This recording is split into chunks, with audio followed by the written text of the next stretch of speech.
You'll see here we have with us Tiffany Lewis, who is part of our team, as well as Leslie Brown, who is another member of our team. So I always want to make sure I am Dr. Monica Manz, and I am the Chief Equity, Diversity, and Opportunity Officer. So again, welcome. This is our last month that we will be celebrating for our cultural series. We do we celebrate 4 cultural months a year, and that is our Hispanic Heritage Month, Indigenous Heritage Month, and our Black History Month. And now here today, we are here celebrating our AAPI Heritage Month. So we are really excited that you're joining us. And I would like to take an opportunity for our dignitaries that are with us to say hello. So I will turn it over first to Dr. Cashwell, and then to whoever would like to speak afterwards.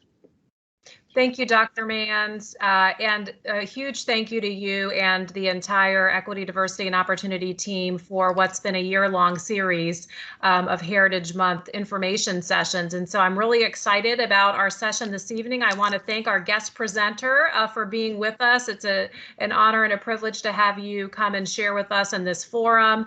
Really looking forward to this evening's discussion on a salute to Asian cultures, and our next session on the teacher panel is something I'm also looking forward to, and I'm really pleased that so many have joined us. And again, thanks to those who have put this together.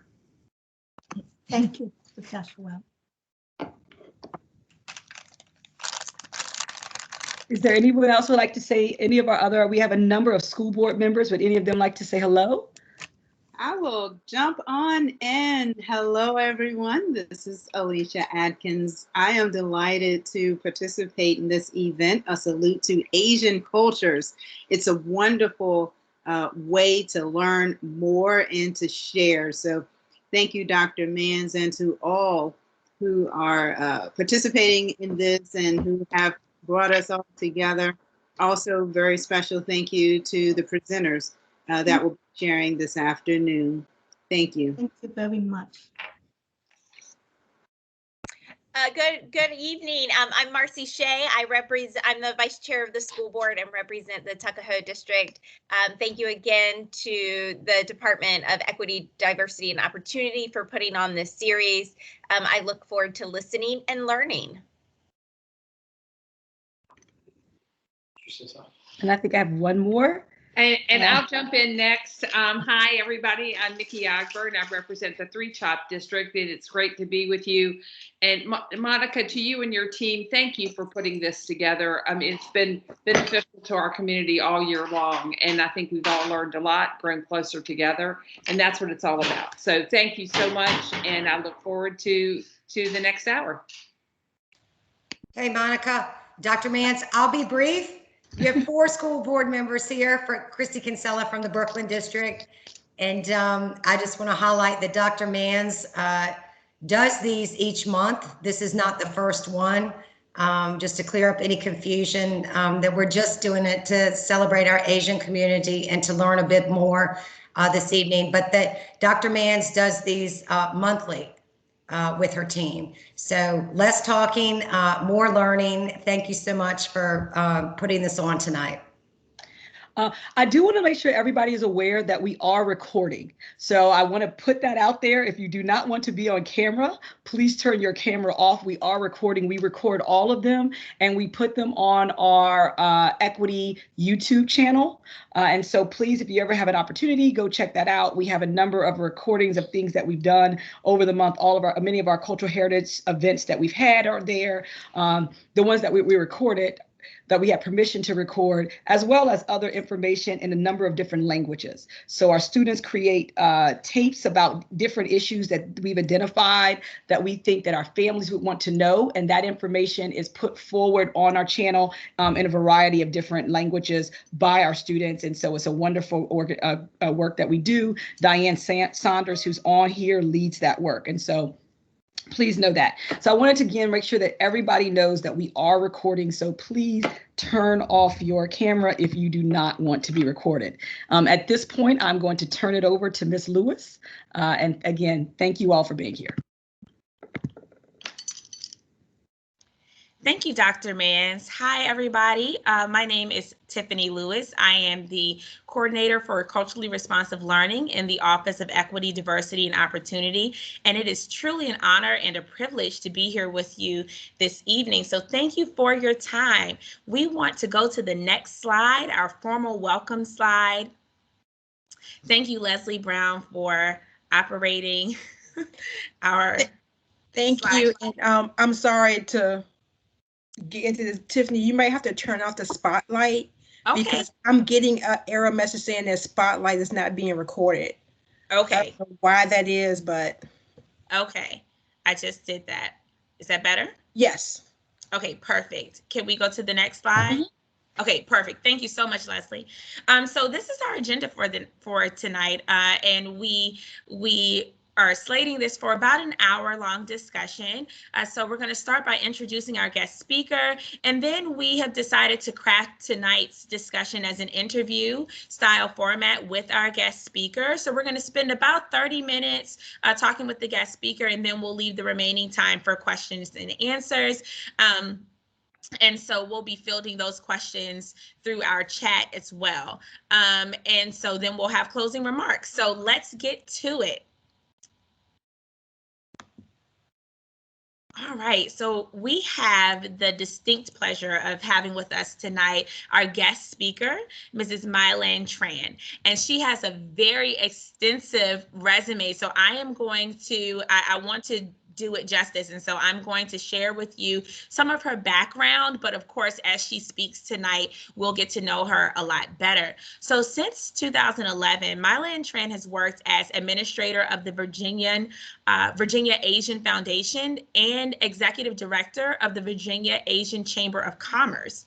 She expanded the then local Asian community group from being the Richmond area's Asian American Business Advocacy Association to today being the Mid-Atlantic's iconic Asian American Economic Development Agency, known as the official voice of more than 97,000 Asian American owned enterprises in Virginia alone, in addition to network members from DC, Maryland, North Carolina, Georgia, and Alabama, engaging in domestic and global businesses in 3 continents, the Americas, Asia, and Africa. Between 2003 and 2011, Milan was program manager of the City of Richmond Office of Minority Business Development, where she developed and managed citywide small business technical assistance and counseling services to over 2,000 minority businesses annually in collaboration with hundreds of local, regional, state, national, and global partners.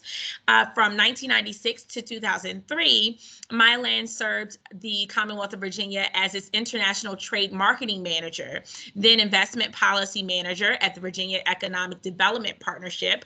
And that's where she managed global trade counseling, marketing, and investment policy. And during her tenure at the VEDP, she directly assisted thousands of Virginia exporters to enter the global markets and helped Virginia lure hundreds of major Fortune and Forbes global companies to come to invest in the Commonwealth. Her core career background lays in workforce development, system design, and administration. And so she has such an extensive background, and we really look forward to getting to know her a lot better. She was selected as Person Making a Difference of the Year in 2014 by the Richmond Times-Dispatch. So we are so happy to have you with us, Mrs. Tran. And so we are going to get into the interview questions. I'm going to try to spotlight. I am not a technician at all, but I'm going to try to spotlight you, Mrs. Tran, so that we can see you as you're talking with us. And so we have a few questions here for you. Our first question says, what is your professional role and how do you represent and serve the Asian community? Well, first of all, thank you very much, Dr. Monica Manz, Tiffany, Henrico School, for inviting me here to speak to your prestigious teaching staff of the Henrico County School. First of all, first thing first, I want to share with you that in my culture, the role of the teacher play the leading role in a person's life, even more important than their parents. Therefore, to be able to speak in front of teachers is a great honor for me, because of the role of a teacher is very highly revered in our culture. So what is my professional role and how do I represent and serve the community? So professional role is the executive director of a statewide Asian Business Advocacy and Assistance Center with members from Alabama, North Carolina, Georgia, Maryland, Washington, D.C., the Mid-Atlantic, and some southern state. And they come to us. You wonder why do these people come from this far ahead state to reach out to an Asian chamber in Virginia? That is just because Virginia is a very good state.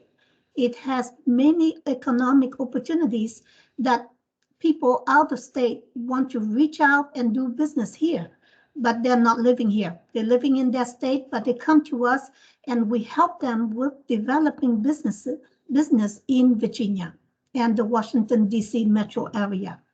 So in my professional role, I play both the executive director, which is I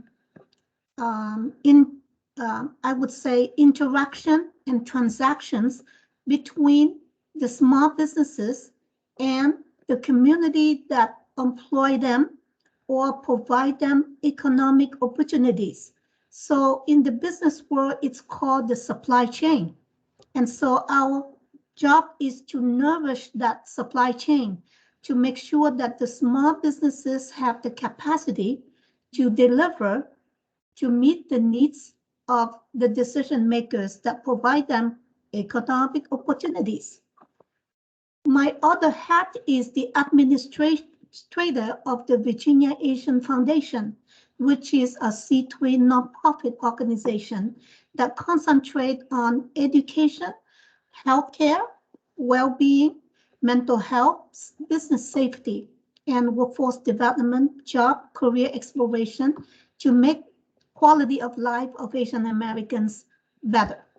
And so that is the mission of the Virginia Asian Foundation. So with that true role, being close to the Asian community since 1996,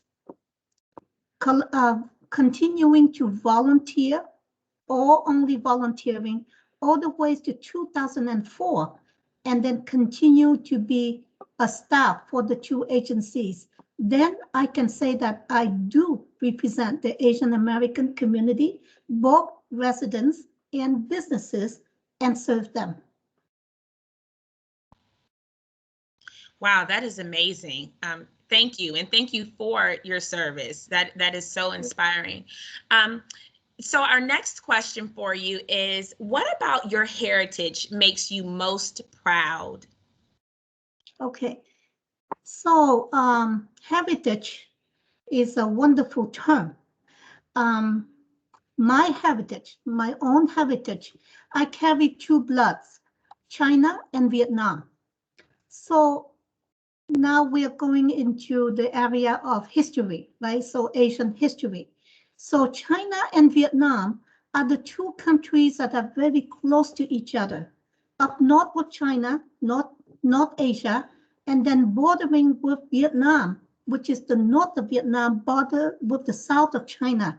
And then from then on, Vietnam dropped down to the Indo-Pacific. So I carry the blood of both China and Vietnam, but really most Vietnamese are Chinese anyway. All right, so that concept, most Westerners who do not take Asian history do not understand. So Chinese have dominated and made Vietnamese their slave for 1,000 years.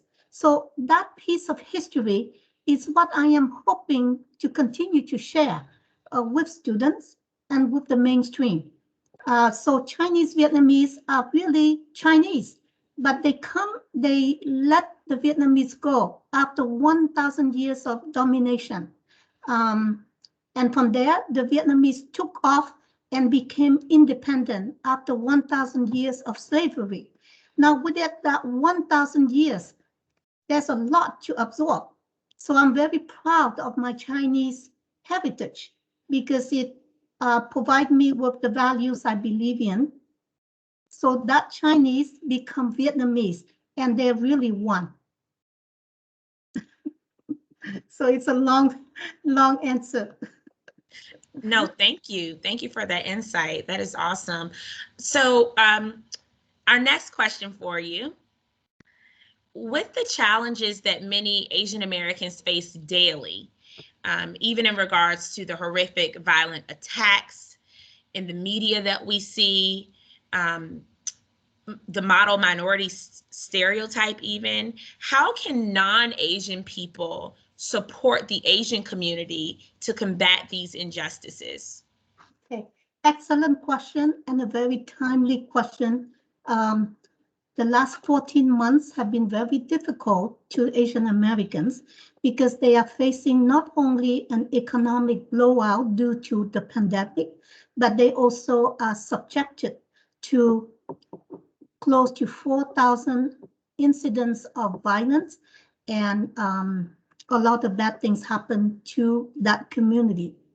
And so more than ever, Asian American need to express our feelings of sadness, disappointment, fear to the surrounding community, and try to overcome the fact that we as Asian American tend to hide our feelings.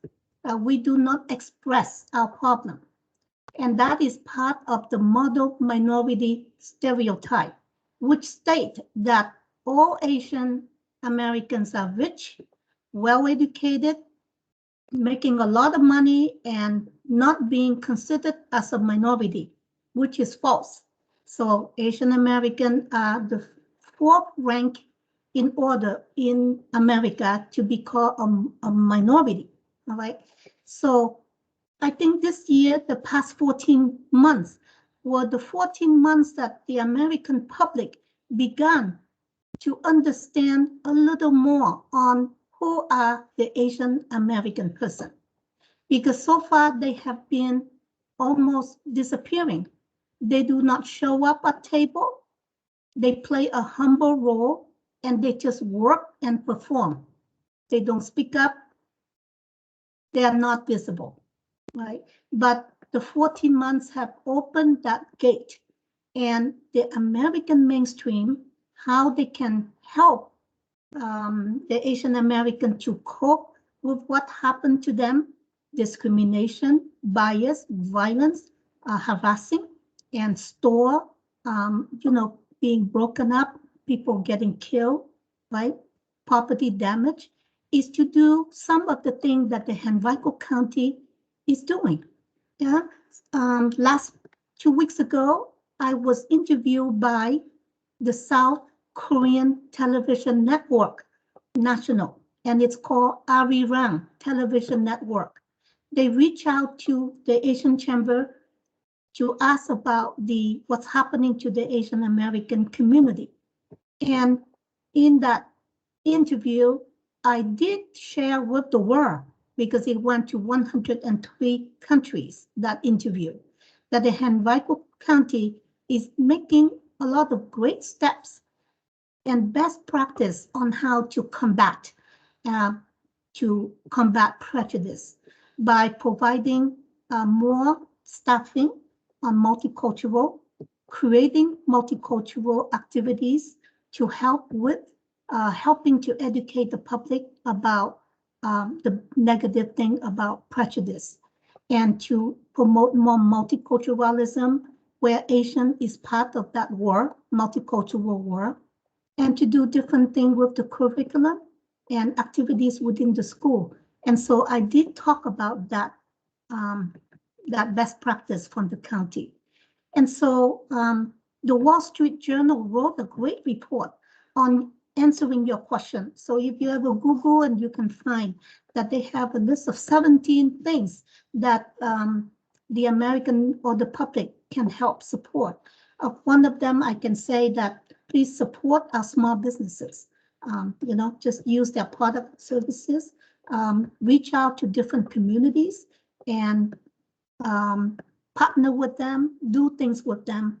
Also important is to understand the history of Asia, right? Very diverse with 37 Asian countries with different beliefs and therefore having some issues with integrating within the American system.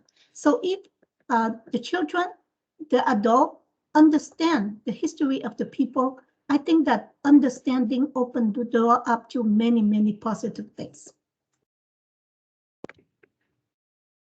Wow, thank you so much. And thank you for being such a prevalent voice on behalf of your community and for inspiring those in your community. And again, like we said, non-Asian people to be those voices in times like this. So I definitely admire that about you. And thank you so much for sharing that. Thank you very much. Okay, so our next question, what in your opinion is the most pressing issue facing the Asian American and Pacific Islander youth today? Okay, great question. Now, youth today from any community is facing great opportunities and great challenges. Asian Americans are not the exception. Within the Asian culture in particular, there are two components of the youth. The youth that are children of Americans who are either born here or who came here very young. So these children have an easier time to adapt to the American way of life. So that means technology, language, the way you behave at school, the way you believe in values, right? And the way you are being raised, like your family. Are you happy within your family? Everything is done the same way. So the youth is integrating well. Well, the AAPI youth that are the children of Asian, either Asian American or Asian, that's two different, right? Asian American is when they became American. They've got their paperwork, they got their, they become American. Or Asian, meaning either a refugee like I was when I came here, or an immigrant who have not got the paper, or a visitor. They've been here maybe 6, 7 years, 10 years, but they're not Americans yet, okay? So there are two types.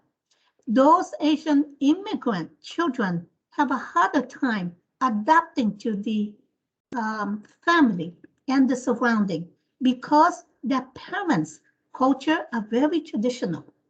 Right? 60% of Asian Americans are immigrants. That means these are foreign born, like me. When we come here a little older, everything has been already established.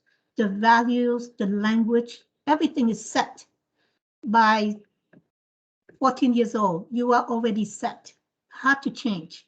So after you are already formed and you are being put into a society that is 1,000 times faster, technology, different value, speed, and thinking, everything is different. You have a harder time to confront. And many AAPI immigrant youth are very depressed, have a lot of mental health problems. In fact, some commit crime because the bearing of the pressure is so high.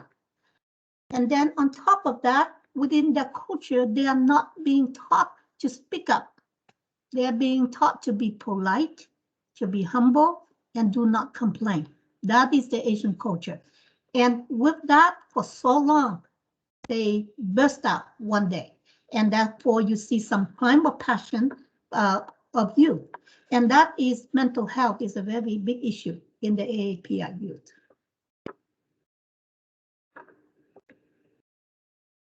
Wow, thank you so much for sharing that and for providing that perspective.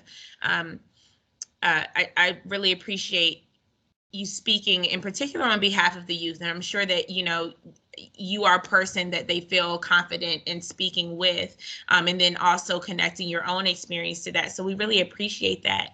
And so speaking about students, for our next question, if you cannot kind of expand on this a little bit, what is one thing you want Henrico County Public School students to know about Asian American, Pacific Islander heritage and culture? What's something that you would like the students to know? Okay, thank you very much. Great question. So Asian Heritage Month is celebratory act created by, I believe, President Clinton, I believe so. And that is a symbolic day, a month, to celebrate that culture, the Asian culture. So just like any other celebratory month, Black History Month, Hispanic Month, and Native Veterans, you know, celebration. I think, I don't know about others, but I really think that one should not just celebrate that Heritage Month during that 1 month. To enrich yourself, go learn about that culture, because that culture is very diverse, it is very rich, and it can be complex. But to learn about history, about any culture, is a wonderful investment. It's like putting money in your bank. Why? Because when you understand a culture, you adapt to that culture, you become that culture, and you bring the perspective, the emotion, the feelings, and the sentiment of that culture, and you put them and you translate those into action, either by teaching others about that culture, or when you treat somebody from that culture. And education make you a richer person, you see. So to understand that Asian culture is a very complex. It has 37 culture country with hundreds of culture mixing pot. It is complex. It is not 100% Asian. Why? If you look at the Asian continent, you think about the northeast, right? Mongolia, and then to China, and then you transfer down to Vietnam, right? And then you have Japan, you have the Philippines. Then you look on the left and you will see the Pakistan, the India, right? And then Iran, Persia. And then down there you will see Indonesia, Malaysia, and the little island, right? And on top you will see Pakistan, Sri Lanka, and so forth. So these countries they used to be part of Africa, because we all came from Africa. And with the Big Bang, that piece of Africa broke down and swing onto the right, and part of it became Asia. And so the people from Africa, they travel through, and the sun is hot. So the people from India really is closer to Africa. So their eyes are very round and the skin is brown, right? But when they travel to China to look for, food, right? The trade, you notice that people from Pakistan became whiter. Their eyes are smaller and they begin to look a little Chinese. So Asian culture is a mixing pot, some African in there, some Dutch. If you look at down in Indonesia and Malaysia, the Malaysia can be very white or can be very dark, because that's the influence from Africa, right? And then the Dutch, who came in the 19th century to dominate Southeast Asia, they came to Singapore, right? And they marry, and that's why some people there understand Dutch. And then the Mongolian on top, right? Now the Mongolian look 100% Chinese, yet the Chinese and the Mongolian, some of them speak Russian. Why? Because the Russian is on top and they mingle together. And therefore, there is this wonderful mixture of culture. And then especially the Philippines. Now, if you look at the Philippines, you see they all have Filipino Spanish name, but none of them speak Spanish. They look Asian, but they have Spanish name, and their culture is Asian Spanish. So Japan and Korea are the only two countries that are extremely isolated because of where they are, and were able to retain the purity of their culture, and some of North China. But the rest of it, Vietnam especially, is a mix of Muslim, French, because French dominate us for 100 years. So in total, a really dynamic continent where you can do a lot with, either become a teacher in Asian studies. I was a professor of Asian studies for 5 years at BCU, and that's how I learned about my own culture through academic.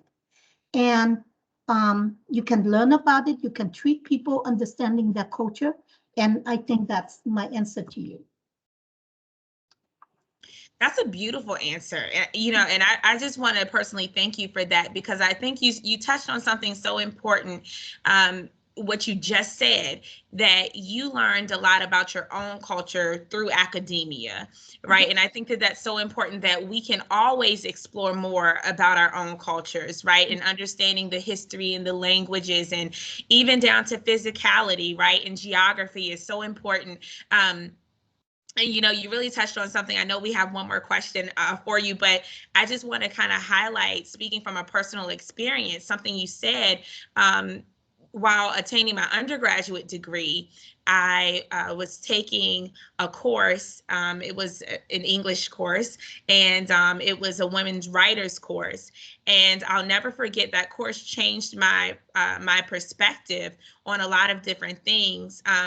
Being from this area, right, I had learned a lot about classical authors, and I knew Robert Frost and William Shakespeare, and even Langston Hughes and Maya Angelou, right? And so I found myself in this class in college and undergrad. I think I was like maybe 19 or 20. And my professor, the first day of class, she said, well, welcome to Women's Writers. I'm Filipino American. And so we are going to learn about Filipino American authors and about the history of the Philippines. And it blew my mind, because I had never seen that perspective, right? And she talked about that. She talked about names, and some of those names being Spanish, right? But that not necessarily transferring over into the linguistic part of it. So I really appreciate you saying that, because it's very complex, and it's so important to know that.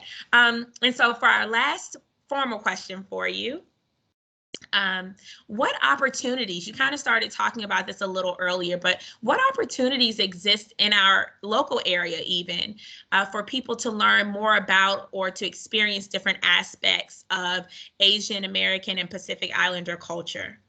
Okay. In the United States, there's so many ways you can absorb and enjoy anything, right? Culture is no exception. So when you talk about culture, let's talk about, let's say Virginia, DC area, Richmond. So right here in Richmond, there's a very rich tapestry of different Asian community that it took me from 1996 until today. And I continue to cultivate this relationship. And it really has nothing to do with jobs. It's just relationship is something you earn the trust of people. And it takes time, right? And also trust is a very important factor.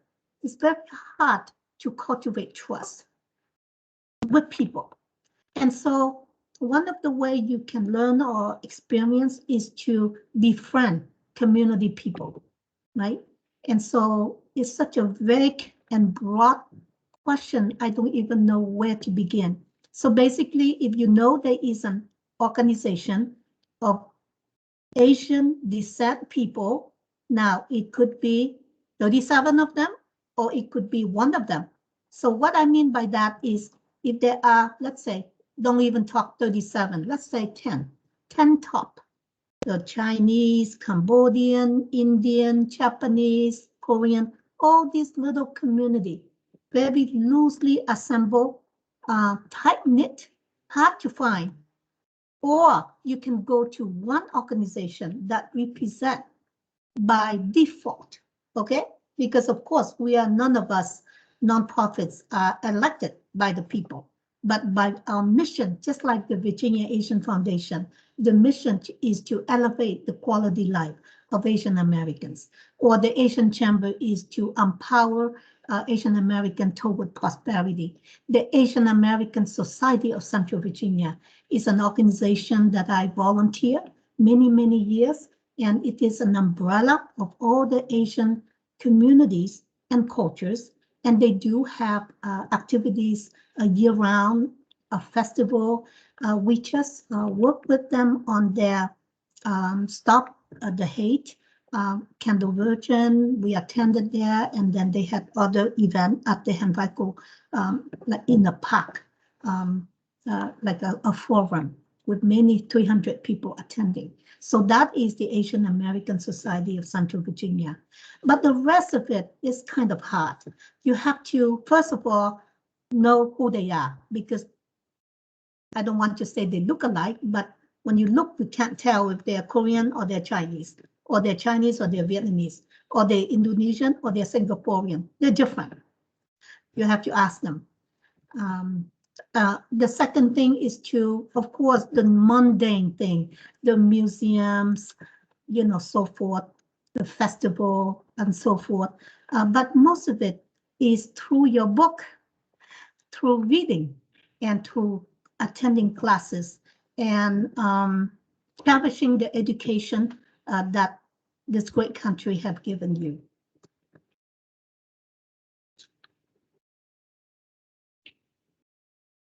Awesome. Thank you so much, Mrs. Tran, for that. I just know that I have like 4 sticky notes on my desk right now. I've just been jotting down things you're saying, because this has really been very enlightening and so informative, and we really appreciate your sharing that information. So we wanted to open the floor now for a question and answer period. And I am not sure if we received any previously submitted questions. Leslie, do you know if we received any previously submitted questions at all? No, I didn't see any. Okay, I didn't think so. But I did want to open the floor either in the chat, and Dr. Manz, if you would like to help guide some of this as well. We do have the raised hand feature, so if someone would like to raise their hand, we can identify you that way if you have any questions for Mrs. Tran. I'll do the chat if you want to, Tiffany, catch any hands. Sure.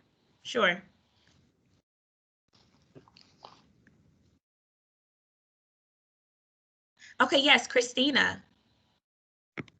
Hi, I was just wondering, as an Asian American person, you did mention the stereotypes, right? That we're rich, we have a lot of money, we have high paying jobs. And I feel like a lot of parents do push their kids into becoming a doctor or a dentist. What made you interested in becoming a teacher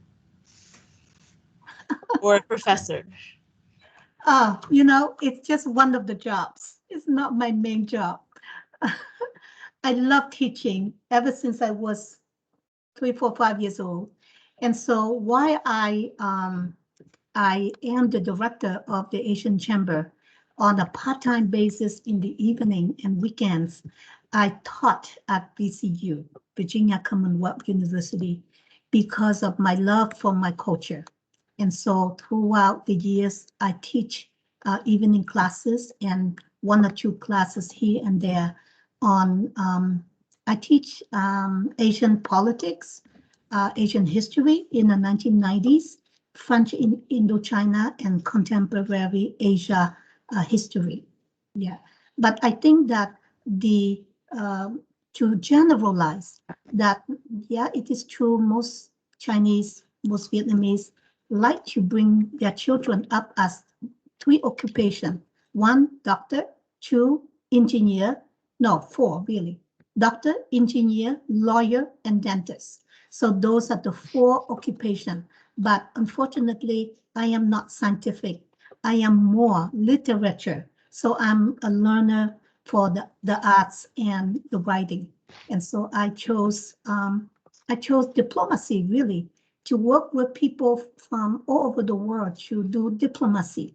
And I end up with serving the international Catholic diocese in Fall River, Virginia, Massachusetts, before I was upgraded to, government official of Massachusetts before I came to Virginia. So my track has been public administration. Wow, thank you, Christina, for that question. That was a really good question.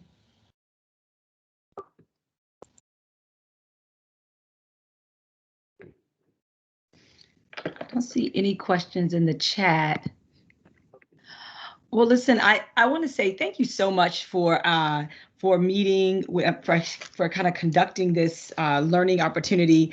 And I also want to tell everyone that if you would like to put your information in the chat, if they'd like to reach out to you, right? So I think that there oftentimes, particularly I think our school board members, other people, they have questions. And as much as I learn from you when we talk, as well as many of the other representatives that I reach out to in the community, I don't know so much of this work, right? I'm learning every day, every moment around this. So it would be great if if you would leave your information, if that's okay, that they could reach out to you independently, just if there's some things of interest to them.